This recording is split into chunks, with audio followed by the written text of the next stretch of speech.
Okay, let's just see here. Did it start recording?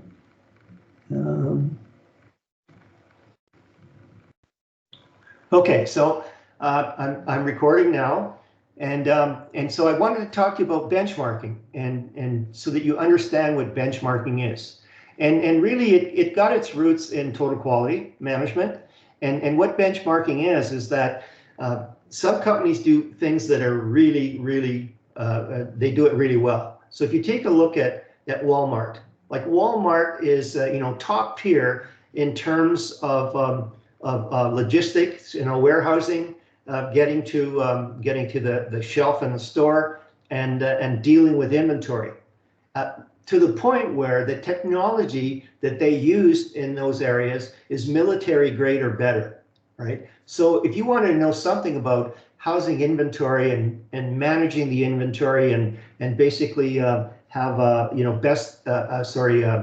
just-in-time inventory or whatever, that's the place to start. So you would go there, and a lot of companies will allow you to come in to their shop and take a look at what they're doing. They want to brag sometimes. Sometimes they're featured in business or whatever, so that they will let you come in and they'll talk to you and they'll share some information on how you can improve. So either create best practices, from a process and procedures point of view, or actually utilize the technology. And that's what benchmarking is. But it's not always what you can, what's there. What you have to take a look at is what's your business like. And when you go to these places to benchmark, you take that information with a grain of salt, because you have to see if that information is going to work in your operation. So there has to be a fit as well. And then what I'm telling you is there's consultants out there that do nothing but benchmarking. So I was part of a team when I was at TELUS, where we hired a benchmarking consultant to be able to go out in other utilities that featured advanced customer service operations. And we pulled a lot of information from the benchmarking report that those consultants did and incorporated that into our business process improvements. So there's a lot to be gained by that. One other thing that I'll tell you about as well is, you see at the bottom of this slide here, Six Sigma.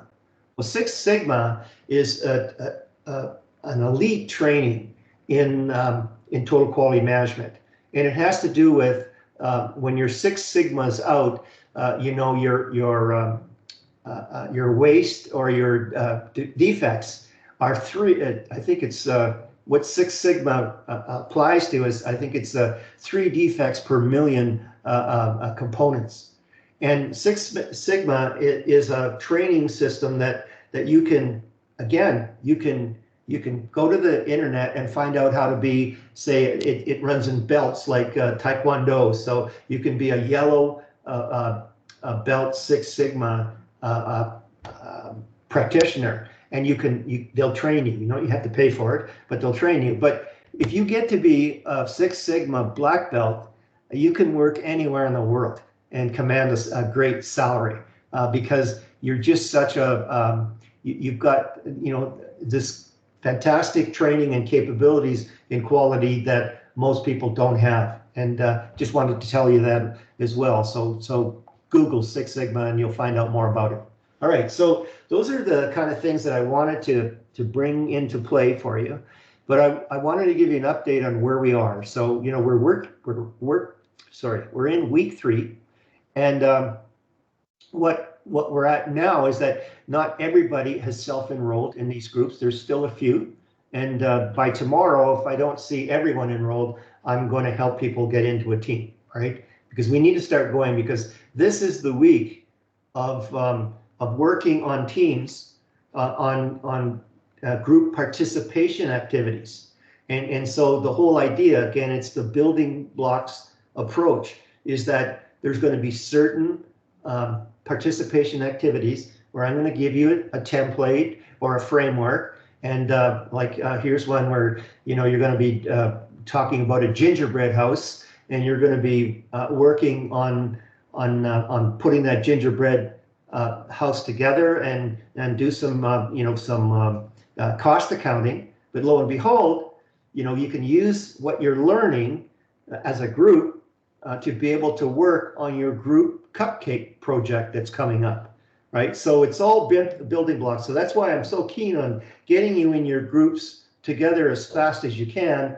And again, please, have a look at the team charter to really get an agreement on how you're going to work together. And oh, by the way, I see that for some reason it's missing on your Blackboard in topic 1. So it's in announcements now. I put it in announcement. There's a link to my Google Drive document where you can access that and download it as a team charter. And what happens is, normally what happens is, at the first of the year, there's items that go on where maybe 1 or 2 people are not, honoring their commitments, and you work around it. But when you get to halfway in the term, or even 2/3 in the term, I've heard sometimes, well, the group's not working. Why? Because you have more pressures, you have more priorities, you have more things to do. Tests are coming up, so it comes to a crunch where it's not workable anymore. The team charter should give you the norms to be able to get through this. And also, I have this a piece in there about triggers. I want to know if you have problems in that group sooner than later, because later there's very little that I can do about it other than the part is, bust up the group and have individuals work on their own. And that's no good at that point of the, in that point in the term. So please take heed about making your team work and learn how to work together right from the start. And I'll guarantee you, you take a look at where we're going in terms of remote working since the pandemic, and that's where the trends are going. You're going to have to learn how to work with people remotely and as a team. And here's a formula that you can do, and even on the PMP they'll show you how to do a project charter. The team charter is very close to a project charter to get you to understand how to honor commitments and how to create value and keep to your targets and your schedule. All right, so that's where that is. And one thing that's key that I'd like you to do is, as a group, you should print out all of your group assignments. And again, if you go to assessments in your Blackboard, you'll see them all there. You could print them down and discuss them way before they're due.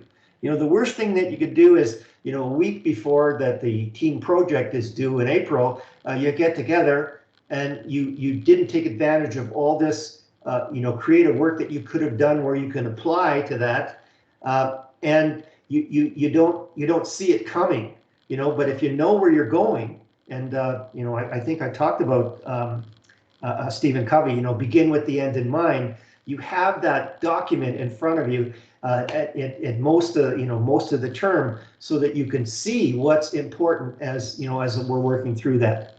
Okay, so the pre-assessment in topic 1, not everyone is entered, pretty close, but there's a few of you that still need to get this done. And again, that's another tool that you're going to use when you do your individual project that's due on February the 16th. The next thing I want you to understand is that our first test, well, all our tests, because you're online, will be online, and you need to use a lockdown browser and a webcam. And there's a folder in Blackboard. If you go to the navigation panel and you take a look at it, and I think it says 2023 lockdown browser, there's all kinds of information to use to get ready for it, because our first test is going to be on February the 9th, and you see test 31, but 3 is I hit the uppercase, and 3 came out instead of the number. So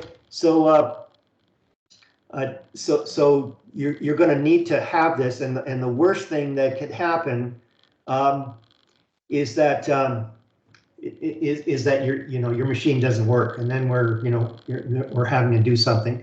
And lastly, what I'll and one other thing, if you have a Chromebook, there's even more hurdles that you have to pass through. So with the Chromebook, have a look at those instructions, because there's special instructions on how to get set up on your Chromebook. All right, so that's where that is. And then last but not least, there's still people sending me email from Blackboard. And it's not that I'm ignoring those emails, but they're the last thing that I look at. If you send me an email through my RDP email, I'm always on my smartphone, and I'm waiting for my wife in the parking lot coming out of Sobeys, those kind of things. And if you give me enough information, so primarily let me know that you're from Stream Z. And then it saves me a lot of time, even if I have to go to my home office and then find out where you are and then find out what it is that you really want. So if you tell me what stream you're from and in the heading what kind of problem solving you're looking for, likely I can help you a lot sooner and a lot better right there and then you get to do your work, and then it alleviates me having to go through and do a whole pile of research to really find out what you need. Okay, so that's where that is. So that's all the class items that I wanted to cover. Okay. So okay, let's just okay, so I'm talking pretty fast here. Can I just see if are you following me okay? Can you give me a few thumbs up to give me a sense of how's this going for you? Okay. And if it's not going for you, give me a sad face, right? So I know what's going on. And I really appreciate your questions. Like, I'm not checking the chat very much right now because I'm trying to get through this whole agenda, but send me an email and I'll guarantee you that I'll respond to your email through RDP, right? And then if I see that I could help your colleagues, I'll put the question anonymously on announcements, and then I'll answer that question, and everybody can benefit from what you're doing. And I know, I was a student myself. There was always certain questions I would have liked to ask. I was a little too shy, and someone else asked them, and I thought, wow, this is great. This is the problem I had. All right, so don't be shy. Just there's no such thing as as a low-level question, whatever. I'd be happy to answer any questions that you have. Okay, so that's where that is. So let's look at all the deliverables that you have for this week, for week 3. So you're looking at 8 Pearson Revel surveys that you should be doing, and take a look at what is this all about. So you can see, like, locus of control basically is the power that you have to work outside of your own individual, to work with some people or more people, and that's a locus of control. And by the way, that would be a great comment to put in your individual project that's due in February the 16th. So you see how we're, save all that information that you're getting from these surveys to be able to have, be of use even in this course, but even when you leave this course and you leave the program, you leave the RDP program itself. Gaining power and influence. There's a lot to know about power. There's personal power, there's position power, there's different types of power. And if you understand that, you can become a much more effective person. And again, we're looking at your baseline. Where are you in the scheme of things in terms of knowing how to gain power and have influence? Innovative attitude. Artificial intelligence, I keep on talking about it. But your world is your business world, as you see it in your, in your business cycle or life cycle of working in business. Mine is, I'm nearing the end. All right, it's getting more and more complex. So what does it call for? A lot more innovation and a lot more mindset around being innovative, because that's what gives you competitive advantage. Leadership style inventory. You should have at least 3 additional styles of managing, along with we all have predominant styles, right? So you'll see when you do that survey that this is the type of leader you are, but it will also point you in a direction, maybe not directly in that survey itself, that if you have 2 or 3 more styles that you can activate or whatever to use, because the world is changing, and a lot of the environmental conditions change, which changes the situation, and you need to be situational to be able to adapt to whatever that is. And if you just have the one management style, you're going to be limited, right? So that's what you have to think about it.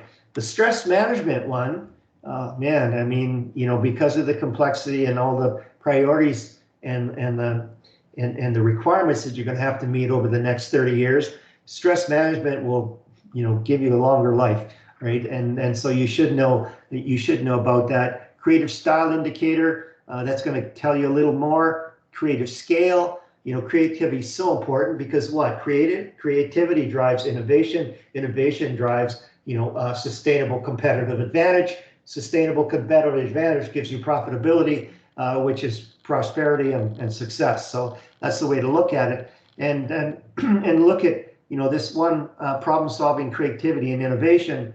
The problem solving is so key in today's world. That's what we are. We're problem solvers, and that's what you take to add value to the organization you're going to be working in. So that's key. So those are the surveys you have to do. And now, if you take a look at the participation topics, they're both group exercises. So this first one, the team needs to select a business. So you choose a business. And the reason why is because we're going to ask you to brainstorm the issues of starting a business, but anybody can go to the internet and download, generic, these are the issues in starting a business. But the fact that you identify a key business, and maybe it's a business that one of your cohorts or one of your colleagues wants to start, well, then that will help that person, and you make your comments in relation, to what are the issues in relation to a bakery business or a dry cleaning business or whatever, to make it more meaningful in your analysis. Now, when you go through the slide deck in the topic, this is, you're going to see this slide. It says team activity, participation 3A, and it says brainstorm issues with managing a small business, brainstorm issues with managing a family business. I put an or in there, do one or the other. You don't have to do both of them. And then what I also did was, I put a link in there to an article, for Alberta business startup checklists, and that should give you, basically a small universe of knowing what the issues could be. And then I don't want, a big discussion paper. I want you to identify the top 5 issues related to your business that you've selected in terms of starting that business. Okay, so that's where that is. The second one now, we're talking about strengths of an entrepreneur. And why? Because when you go to the slide deck in the topic, you're going to see probably about 12 slides or more that's related to entrepreneurs. And they're going to talk about one of the theorists that that drove entrepreneur concepts and all those things. So again, you take a look at identifying the strengths of an entrepreneur and identify the top 5. They could be in point form. Doesn't have to be prose. I just want to see that you've done the work and you've done your due diligence. But again, what I've done is I've added a link to an article that talks about the 10 important roles of an entrepreneur. And through the roles, you should be able to see what strengths are required to play in those 10 roles. And again, that will give you more information to kind of evaluate as a group to be able to come up with the top 5 strengths as an entrepreneur. Okay, so that's those two pieces. Now, we're on the subject of strength. Excuse me. And I wanted to clue you in on, and this is predominantly in North America. Companies dwell too much on employee deficiencies or weaknesses, and that's where most of the training comes in. We want you to to be a better machine operator, so we're going to train you on machine operations, or we want you to be a better market researcher, so we're we're going to train you on different market research techniques and how to improve them. But there's a person that I want to introduce you to, and that's Marcus Buckingham. And what Marcus Buckingham talks about is that if you really want to excel, focus on your strengths, right? Focus on your strengths of what you have. And that's what's going to get you into that top 20%. That's what's going to get you a cut above of what's going on. And also, you know, just my own experience, as I moved through the various companies, as I went from a higher position, you know, in Alberta Power, I got promoted a few times, and then I went to TELUS and I got promoted a few times. What I did as a formula is that I always surrounded my, you know, the working employees that I had around me that could shore up my weaknesses, because I knew what I was strong at. And that's what I emphasized is, you know, I was an opportunity gatherer, and those were my skills. And I could have people, you know, who could deal with managing the operations or deal with, you know, the details of certain contracts or whatever, because I was, you know, I could bring the group a lot higher in terms of performance because of the strengths that I had, and it worked for me. And I'm hoping you'll gain some insights from this little story. You know, find people that can shore up. And okay, yeah, you might have some weaknesses and you might have to get some training for those weaknesses, but focus on your strengths. That's the key message that I want to give you. Okay? All right. So now we're getting into the slides. You can see this slide comes right out of the slide deck that's in topic 3. And so why do people start a business? Well, there's all kinds of different reasons. Some, they just want to be a business person. That's a personal objective they've had since they were a child. Other people want to achieve particular business objectives because they want to, you know, they want to make a change. You know, they want to stand for something. They want to be able to say on this planet, you know, I made a contribution to society. Others just want independence. They don't want a boss. They want to be the boss. Others just want additional income. And you can see that you know, these side gigs are getting, you know, very popular, you know, in our society, and sometimes a side gig can turn out to be a major opportunity, and then a person will leave their primary job to be able to enhance that side gig and turn it into a, you know, a great going concern. Others just want to help their family. There's a lot of family businesses out there, and then others where, you know, here's an example. So I might go to, you know, I'll be a tourist in Germany, and I see this product that we don't have in the North American market, and think, wow, people are missing out on here. And they, you know, I'm going to import this product from Germany and sell it across Canada, right? So those are the kind of things that really get people into a business. All right, so now, you know, I keep on telling you that these commentary presentations that I make each week, you know, they're to help you focus on what you should study for the tests, and focus on the key things that are going to be important in the assignments, right? And, you know, I've already told you a few times, but anything that's highlighted is important, you know, to kind of cue you into where you should be going in the topic slide deck. And then if there's not enough information, then, you know, go to the video recordings that Professor Powers has created, which are, you know, they're sectional, and different sections or different concepts, and you'll learn more. And then also you go back to the course outline, and the course outline of the week's structure will show you, you know, say for topic 3, you know, maybe chapters 2 and 5 of the e-text of the Pearson e-text that you have. You can read more and find out about it. But this is the whole process to be able to help you, because I recognize there's all kinds of information in this course. So you need a little bit of guiding in terms of what's important.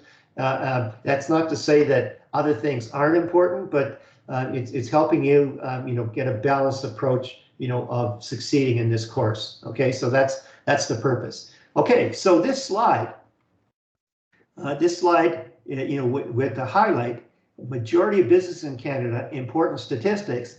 Well, just take a look at this, right? This is the latest that I could find on the internet, but in December 2021, there was 1.21 million employer businesses in Canada.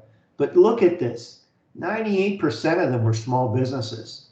So you can see what kind of economy Canada has. It's really an economy of small businesses. Only 2% are medium-sized businesses, and less than or 0.2% are large businesses. So it gives you a sense of where the types of businesses are, because that's where I'm going to take you to on this, and how does that break down in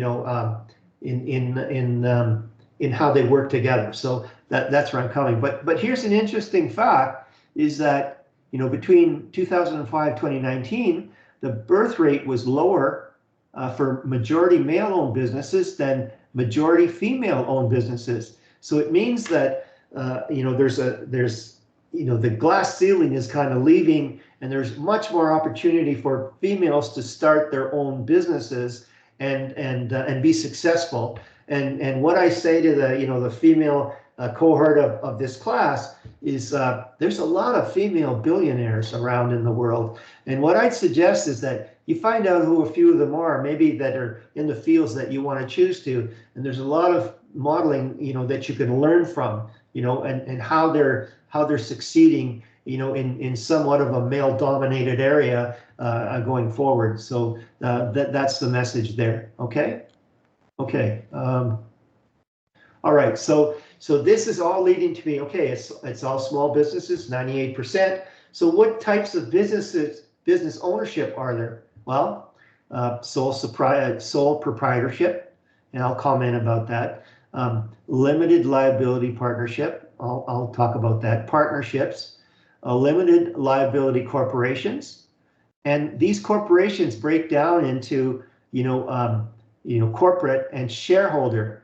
And this is key, and you're gonna see this as we go to the next slides. But let's talk about sole proprietorship. And look at this, it's highlighted, right? So it's basically owned and run by one individual. So I have the sole proprietorship. It's called Crytel Professional Services, and I do some consulting through that, with various businesses, especially related to strategic plans and marketing plans and business plans. All right, but the key around sole proprietorship is that individuals assume liabilities for all debts and obligations, which means that if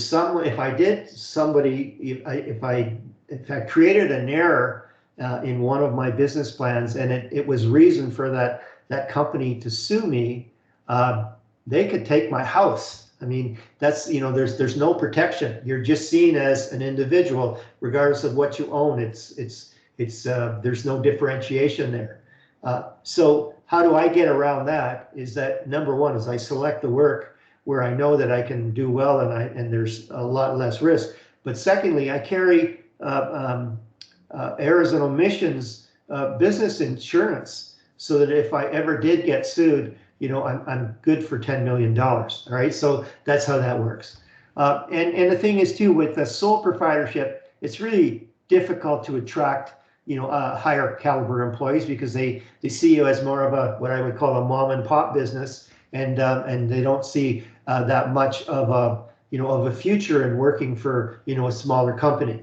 And the thing is that you pay yourself self-employment tax and that kind of thing. So that's where that is. In terms of a partnership, there's two or more co-owners, and so that when I started my businesses back in 2002, 2003, I started a company called Home Life Enviro, but by the way, that was incorporated. So that wasn't a sole proprietorship, because I had a lot going on that. And what I did was I got into air purification and water purification for what they call point of use, for like residential and small commercial.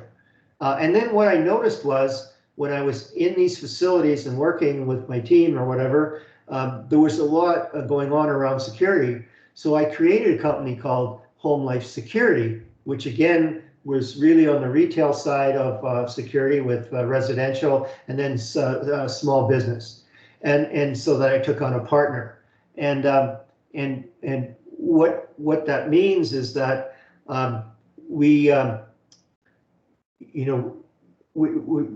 there's ways of looking at that. You can have a partnership as a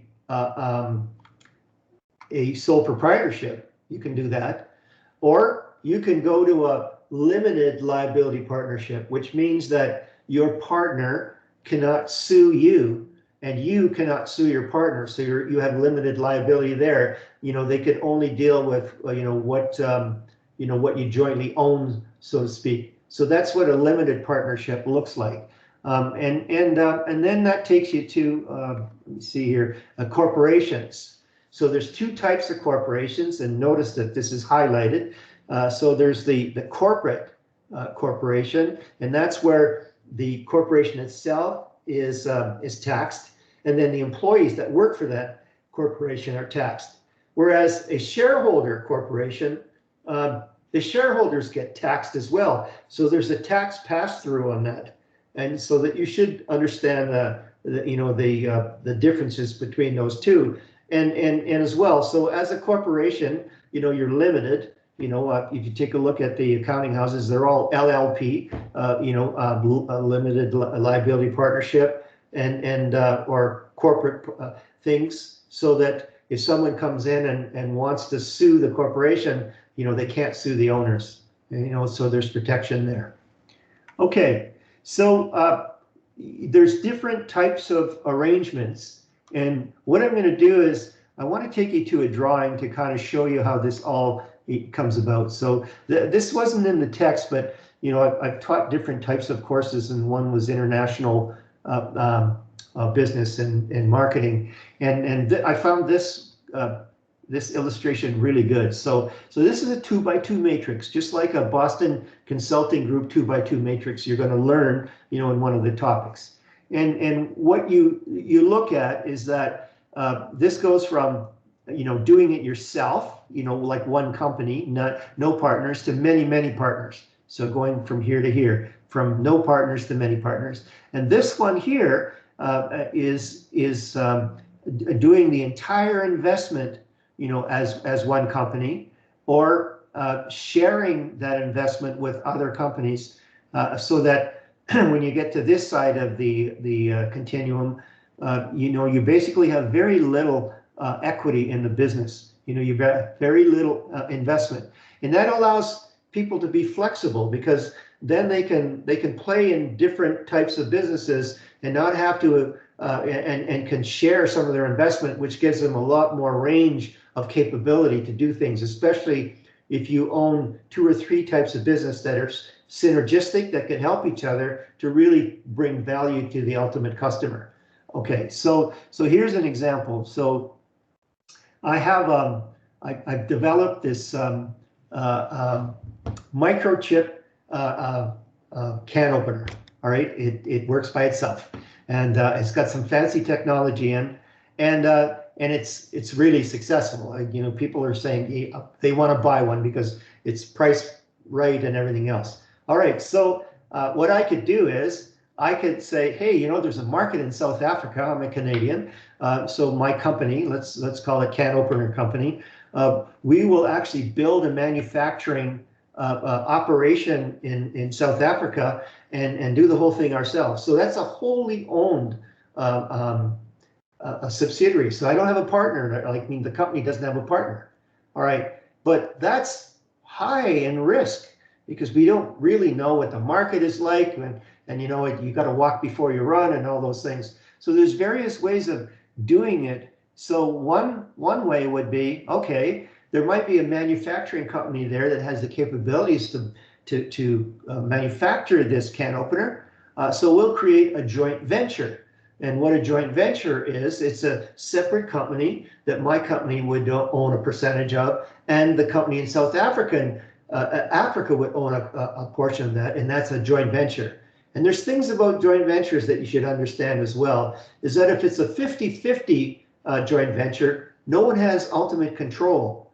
And sometimes, this can opener I can see has a real global opportunity. I would want control.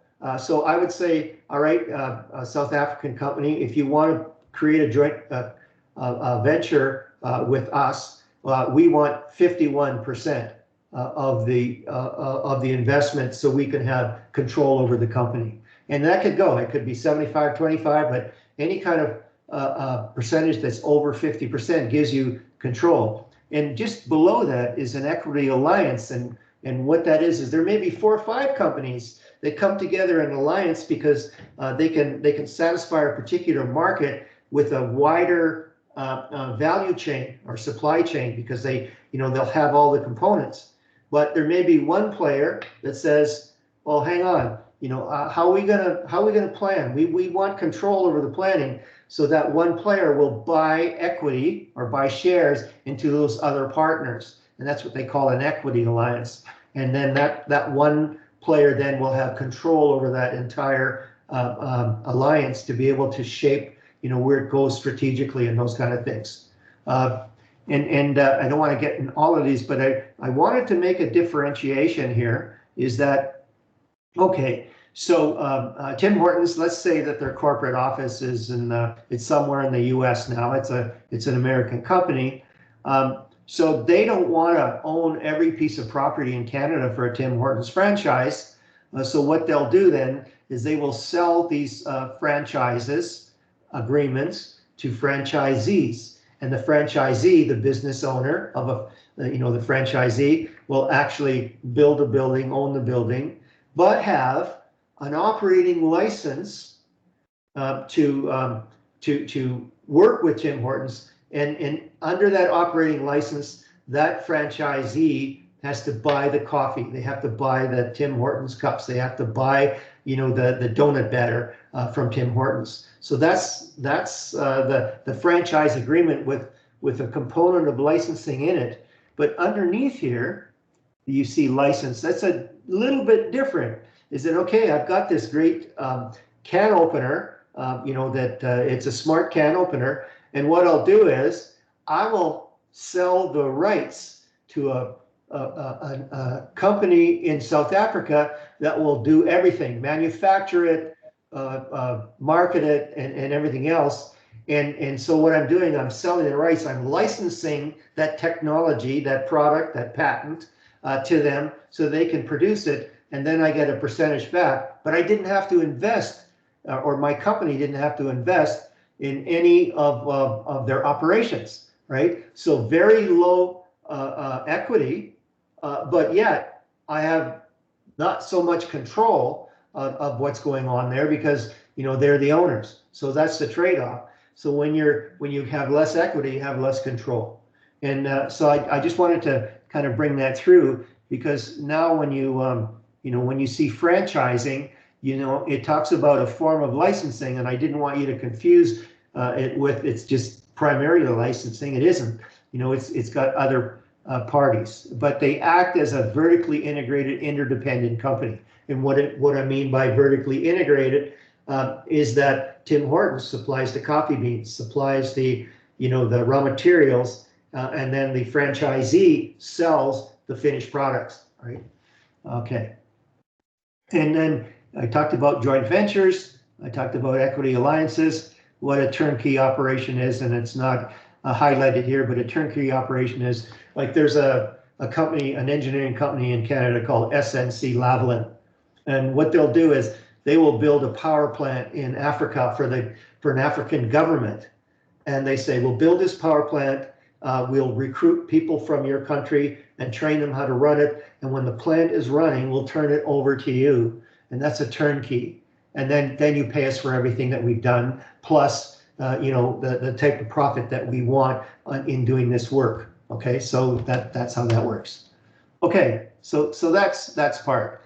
So again, from a study focus, let's remember, that getting started, you can start your own business, you can buy an existing business, you can purchase a franchise, So there's different ways of getting into business here, all right? There's different ways of getting into business, in terms of, what's possible. Okay.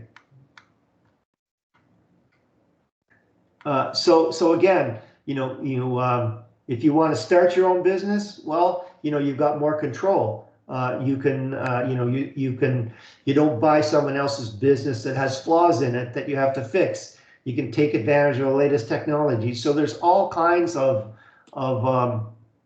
advantages of doing that, but you've got to find the right business for you.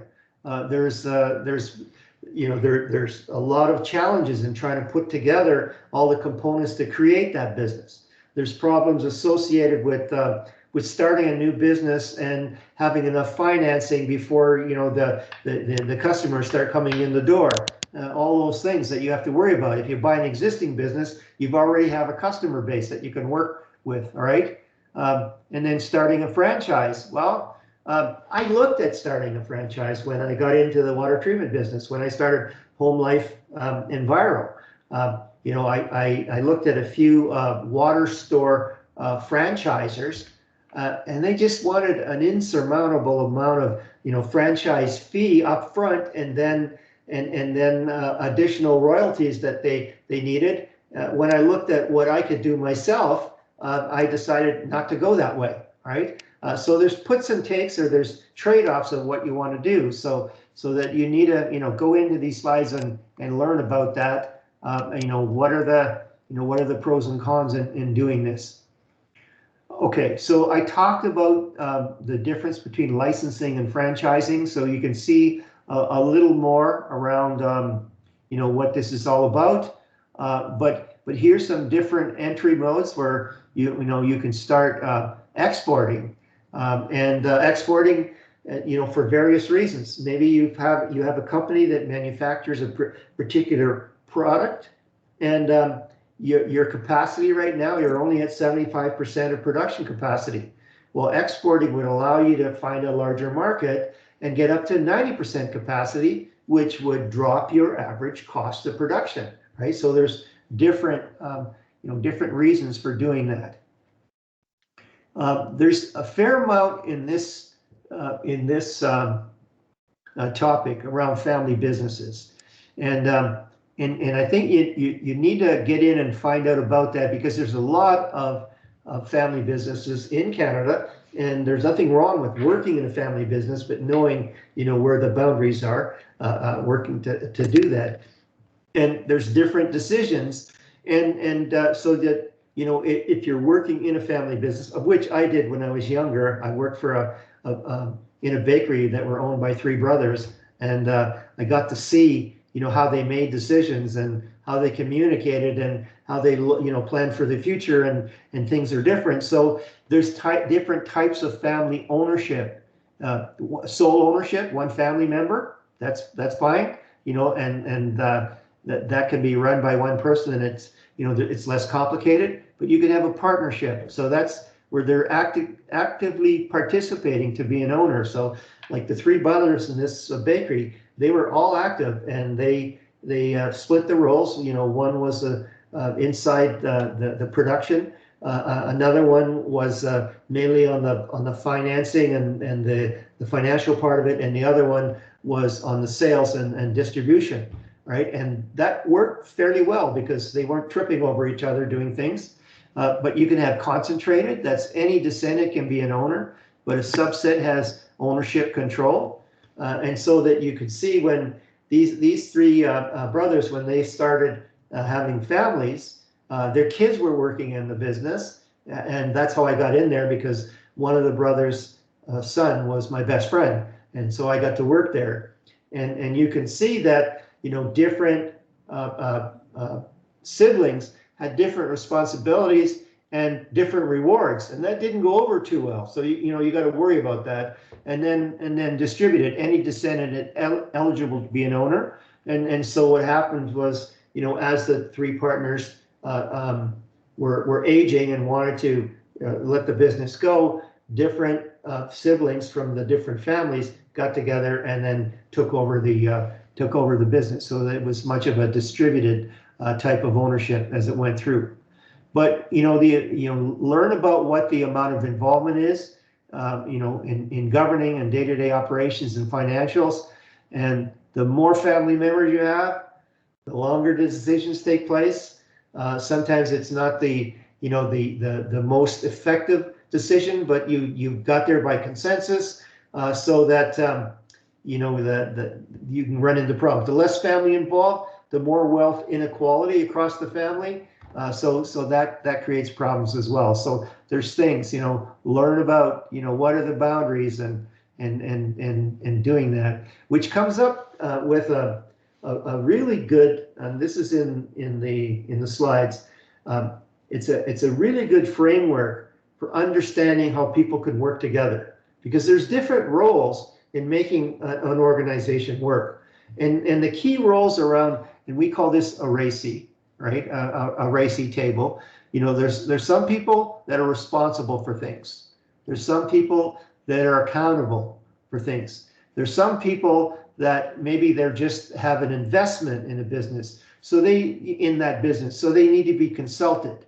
And then others, they're working alongside that business and they need to be informed.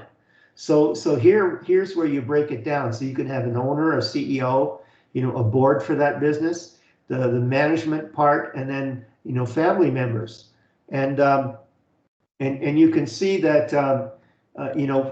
the owner is responsible for sales. There's a CEO. They're responsible for dividend payouts, but a board member is accountable, because that the board member has accountability on the direction of that company through policy and all those pieces, and then the management, different management have to be consulted on certain areas because of their expertise. And then some of the family who are maybe just mainly investors or whatever, they have to be informed. And this is I've worked this myself in different organizations. It's a very good tool because it keeps people networked and understand roles, responsibilities, accountabilities, and makes decisions a lot smoother, and everyone feels that they're engaged. Okay, and what I found was, you should, especially in a family business, and even in a private business, organizations should have succession plans. And two trends in Canada right now is that there's an older population, like the boomers, the cohort group, I guess they're called boomers. They own a large portion of the wealth in Canada, right? And baby boomers, that's what I was trying to think of. And so what's going on is that that wealth needs to be transferred, right? And part of that comes through, the business. So there should be a succession plan for when that transfer happens, along with what members, say, of a family start taking over. That's key. And so there's a lot of tax implications, especially on family ownership transfer, that you need, good accountants and good lawyers to help you get through those transitions. On the other part of it, if you take a look at, we have an older population at the head of many, many companies in Canada, and you need succession planning. You need to know when to bring in other people to be able to train them to take over, because sometimes you don't have the bench strength to be able to replace the CEO in an organization. Just from the players that have been there, there's not enough capability in the people, so that if you have a succession plan, you either have a plan to train those people, to put them on a career path, or to bring in people to manage the situation. So succession planning is really important in that piece. And you need a clear exit plan for family members to leave an organization. And again, I talked about the corporate CFTCs, the corporate futures development corporations, community futures. They had different training programs to show families how they can transfer the business or move move out of a business, how to sell the company, how to close the business, how to pass it on, so that you can you can do this right. And we're basically at the end of the presentation. All right. So what I'll do is, I'm sorry that I didn't record maybe the first 15 minutes of this, but this recording will go on to my channel, my video channel, and then I'll send you the link and you can access this as well. So any questions at all? You have any questions? And let me just check on the chat here. Yeah, I got a question. Yeah. Okay, go ahead. Sir Gary. This is John, leader of Group 6. I just want to let you know the charter that I passed. For some reason, when I uploaded it, the check mark that was supposed to be on there is not appearing for some reason for the first pages. I just want to let you know. Okay, sorry, like, is it incomplete? Like, is the document incomplete, or is something that you didn't complete? Oh, let me just pull it up. For the part where you were asking if all the members will participate in the creation charter and agree with the contents, please check the mark. I did that part, but for some reason it's not appearing on the item that I submitted. Okay, well, just submit an addendum, just just an email, just put it, upload that as well. Oh wait, no, you can't, because you Okay. can only upload once. Send it to me by email. How's that? Okay, I'll send it to you by email then. Okay, thanks, John. I appreciate that. You're Okay. welcome. Any other question?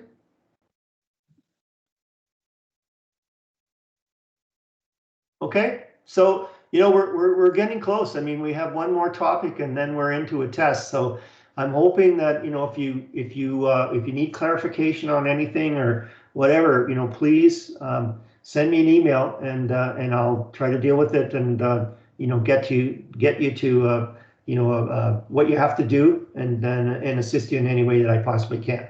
Okay. Okay, so based on that, have a great evening and,